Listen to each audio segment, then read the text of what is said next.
Hey, so it's Snapple Radio, and we're back. Good looks to just essence for being here. Good looks, man. You chilling in the back.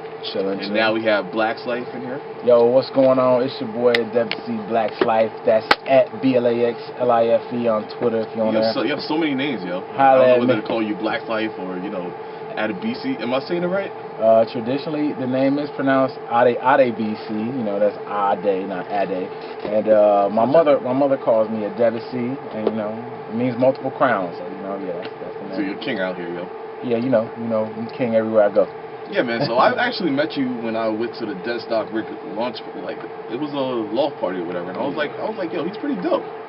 Why, thank you. And I posted your music directly after that, that night. I was like, yo, I gotta post this, And definitely, your mixtape was called The Black Exploitation. Yes, sir. First part, actually. Yep. So basically, I was talking to you behind the scenes. So what are your favorite movies, Black Exploitation movies? Sometimes I say it right, sometimes I don't. Let's see. Hell Up in Harlem with Fred Williamson is definitely one of my favorite blaxploitation movies. About Blackula. I don't know about Blackula. I like Black Belt Jones with Jim Kelly. That was one of my favorite ones. Shout out to Jim Kelly. Let me see what else. We're gonna take it I'm Gonna Get You Sucker, which was kind of like a parody on blaxploitation films, but it still starred those old blaxploitation artists. So please don't say Vampire in Brooklyn. No. I'm not. Look. Some shall remain nameless. Let's go with Foxy Brown, and then let's just go with with Black Dynamite. Even though that's Dynamite. Brand new blaxploitation, but that's absolutely. I threw that shit for King Room. Okay, so he's a musician. Cap Watson, you back to Crenshaw Pete with them wide hangers. Right when he got slapped? Yeah. When he slapped, he was like, what? Motherfucker. It was so hilarious. Black man. Dynamite beat up an old white lady. Yeah, he did. Nobody does that in film. Do you do that sometimes? Oh no. Who knows who's listening? I don't. Black Dynamite. How do you know he was good? He had the alligator shoes. My mama said my daddy named Black Dynamite. There's a lot of cats. Does that happen to you? I remember it always happened to me. I was like, no. Yeah, man, it always happens, man. My mama said my daddy named Adebisi. And I'm like, yo, there's a lot of cats around here named Adebisi. Actuality, there's not that many. It's irony.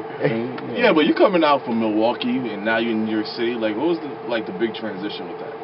Yo, the big transition every day is eating. It was a crazy transition moving here from Milwaukee. The biggest transition was when I moved here. I didn't know anybody, so it was basically just find a place to lay my head and make sure I occupied myself and kept myself busy and focused because coming here, it was so much going on that I could have been focused and got into other things besides sticking strictly to doing my music. And that's pretty much it. That's the big transition. Music, performing here or in the Midwest or anywhere is pretty much the same. And it's just and we were talking outside, and you were talking about how you moved over here, and maybe a week later you had an internship at DD 172. Yeah. And people don't know that Dame Dash's studio. And we were talking about Dame Dash's jerky. You were like, if certain things. Yeah. But how was your first couple days at DD 172? So like you said, I moved here, and 5 days later, I got an internship working at DD 172. That was the Damon Dash Art Gallery and the dojo where Ski Beats have his studio and Currency and all those guys fall through. And Damon Dash, for the record, never been a jerk to me. Always been a great guy. When I did good things there, he applauded my work. So, and he took the time out to listen to my music and let me shoot a video in his establishment. My first few days there were kind of awestruck because it was seeing all these people. The week before I was listening to Pilot Talk, and, trying to send music to Ski Beats, and then the next week I'm just there kicking it with Ski and seeing Dame, who's viewed from my generation and my age group. He we watched him form Rockefeller, and it was crazy, and just to meet Raekwon would come through and Sway from MTV. And who was the person that you got the most starstruck over there by? I don't know if I got would say starstruck. A surprise that you like. Okay. So I mean, I guess it was Raekwon. I was turned around and Raekwon was behind me and gave me dap. I was like, oh, okay, so what up? we back here with Black's Life. We back. Yo, man, so like, I'm listening to your music. Who are you really influenced by musically? Curtis Mayfield. Curtis Mayfield is the man. I'm your pusher. You know, dealing with the black exploitation. I mean, let's see. My earliest influence would have been like on some MC stuff, like Ice Cube. He used to be my favorite. Before you started dancing? Like, yeah, before. Remember that video when he was dancing and all that? And I'm like, wow. Yeah. He's on Law and Order Before now. You Can Do It. No. He's talking about Ice T. Who are you talking about? I'm talking about Ice Cube. Oh, you said Ice. It Was a Good Day. Okay, dope. You know. He's doing his movies. Yeah, America's Most Wanted.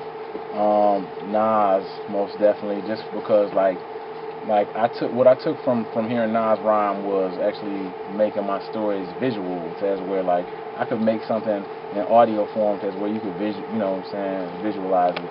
Like, I saw your last video, The Black's Life. You were chilling like a boss. Chilling in that restaurant alone. Like, just chilling. Like, did you rent that spot out? Like, in the video, where you're supposed to be a boss that was like, yo, all you guys, I'm going to give you money. You get out the studio. I'm chilling here by myself. So, shout out to the Acapella restaurant in Tribeca. It looks like it had some good food. Yeah, they got good food. Sergio Acapella, he opened that restaurant up for me. Gave me wine and the food free. We shot there. So, you know, in turn, give him some advertisement. So, if any jump off the 2 train on Chambers, got some money in your pockets, go eat it at Acapella. That's my man. Definitely, man. I need to go check that out now, because you gave it that thumbs up. Yeah, you know. It's what do you suggest? Ace of Spades. I suggest, they got. Maybe even give you like a sip for free, like a sip. Maybe Ace of Spades. Let me get a baby sip. Jay, let me get your backwash. Ace of Spades backwash, like you drinking like a 40 ounce. It's Acapella, man. Just go in there, man. Hey, holler at them, see what they got. Just see what you like it, you know. If you like to eat, they got good food. And you're also affiliated with the For Fun site. Yeah, I'm also affiliated. I've been trying to get Grams in here or whatever, just to ask him a question, like, is like For Fun and Local Life, like, is that the same thing? For Fun, Local Life is the same thing, man. This is just something we created about a year ago, and this is short. October 31st, 2010. Yeah. We just all got together, man, was hanging out, and realized it was fun, and somebody said For Fun, and that's how it came about. It's a lot of us, a lot of cats, you know, we got cats who do videos, who do music. My guy Hood Chef, who do all the barbecues and do get invited cooking. To. You could have a barbecue. Everybody's always invited to the barbecue, you know. Next summer, roll around, have a Hood Chef burger. Yeah, but it was last summer. Like, you had something like 2 weeks ago. We had something 2 weeks ago. We're going to be having something in a few more weeks. A dinner party. You're going to have to pay for that. We're going to be doing some tattoo parties October 3rd. I mean, not October, but I mean something in the next week or so. So just some stuff planned out, you know. I'm also going to be doing a little listening party at Sutra on the 17th. You know, that's a little promotion while you're up here. Shouts out to my man Tamir Z Brown, Lyrics to Go. That's who we be doing it with. Yo, man, so I got a question. Do you be like weeded out when you be making some of your songs, yo? Do I be weeded out when I be making some of my songs? You might be weeded out now, B. That's a question. Man, you know, that's so funny. Like, I can't say weeded out when I probably am, you know. I'm usually weeded a little bit, you know what I mean? How much does it do anything for your music? Like, I can't say it does anything for my music. Yeah, I mean, my music is what I do. I write the music sober or, you know, under the influence of potent marijuana. Sometimes I just like can I say that? Sometimes I just like, you know, a little bit of tree for in my life, you know, regardless. You know? What was like, have you ever had some whack trees that you were like, yo, man, it's dirt? Yeah, of course. You know, I know that happened to me before. Everybody, I was like, yo, man. I think if you smoke and you have to encounter some whack trees, you know. I've been smoking for quite some time, so you know everything. You know, when I first started smoking trees, it wasn't all sour and kush. You had regular greens, and sometimes you'll go get your little nick bag, and it'll be full of sticks and seeds, and you can roll it up and do what you have to do anyway. But you know, as we progress and you know, get more sophisticated in life, you know, hopefully you can smoke a little better. So how do you feel about all this high rap right now? Now Wiz Khalifa, Wiz Khalifa, he looks like a true smoker. Funny thing about, like, you say, like, all that high rap is, like, you know, people been talking about weed and they rhymes forever. Like, I've been smoking weed since I was 14, so every time, probably since I started really putting raps down, there was a weed reference in there. And, like, it's just funny to me how, like, you know, people ran with that, like, these artists was the first people to ever smoke weed. But, like, what about hitting mainstream culture? Like, what about that? Is that more exact? Well, I mean, if you look at that, I mean, Redman and Method Man did the How High movie. Yeah. You know what I'm saying? Those were pretty funny movies. So, like, you know, I think it already hit mainstream culture. It's just, in Snoop Dogg, I think this music and just this weed rap and this whole weed phenomenon, wow. Who's calling? Batcave. You gonna take that call?